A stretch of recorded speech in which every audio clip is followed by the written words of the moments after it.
Hey there folks, Wrel here. Today we're going to be reviewing the NS7 PDW, which is the Nanite Systems SMG available to all classes and all factions. The NS7 PDW has the highest minimum damage of any SMG in the game.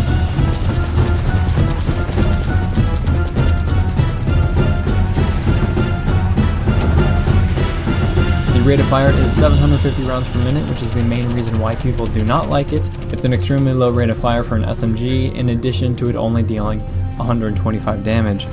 That said though, people don't give this weapon enough credit.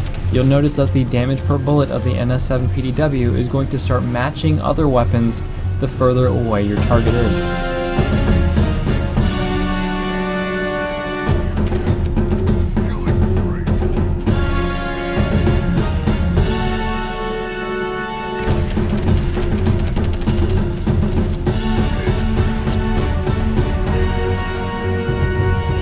This is where I think a lot of people tend to underestimate how useful this weapon can actually be.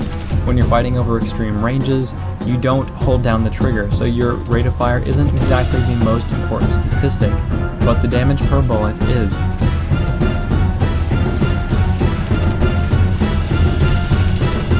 Anyway, the NS7 PDW deals 125 damage per round, up to 15 meters, which we're going to talk about in a second, and it tapers off to 100 damage at 65 meters.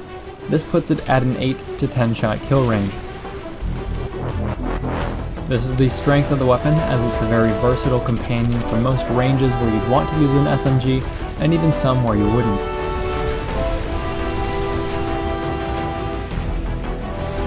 Anyone who looks like they are this far away or further is going to be easier to take down with the NS7 PDW than with other SMGs.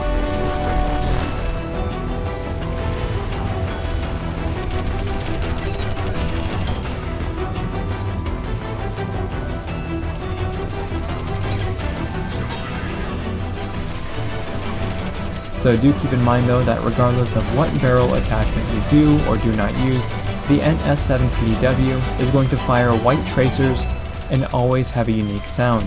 This makes it immediately difficult for enemies to identify whether you're a good guy or whether you're a bad guy, because any faction, any class can use this thing.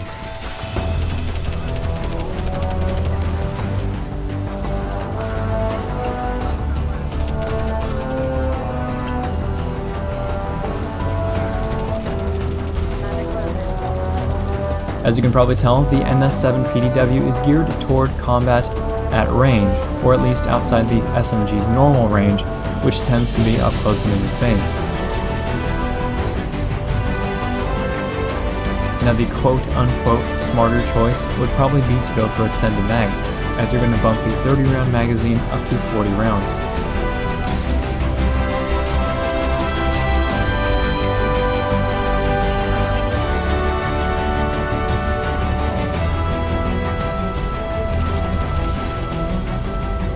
The low bloom, low recoil, and tight cone of fire means that you should be going for headshots. This is extremely important because you want to help neutralize that damage advantage that other weapons are going to have over you.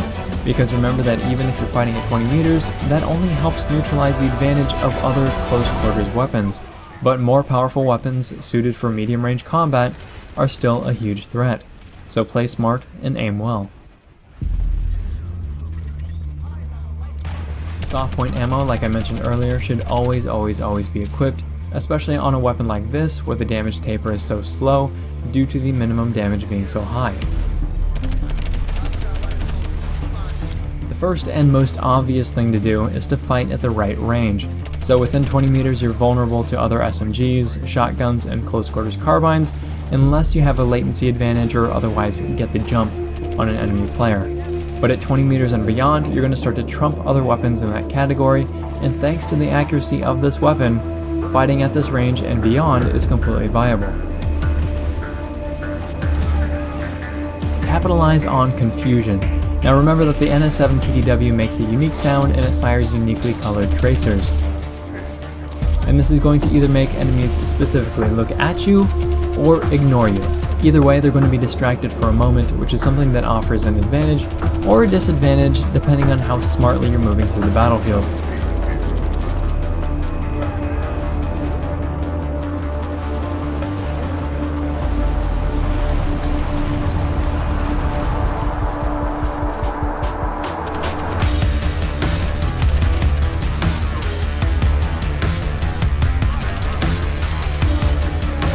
So that's about it for this review. I actually enjoy using this weapon a lot, but it obviously lacks in firepower, especially in the close quarter situations that you oftentimes find yourself in. It does, however, have a really good feel to it, and I feel like it's a very versatile weapon, both indoors and out, provided you know how to deal with the situation you're given.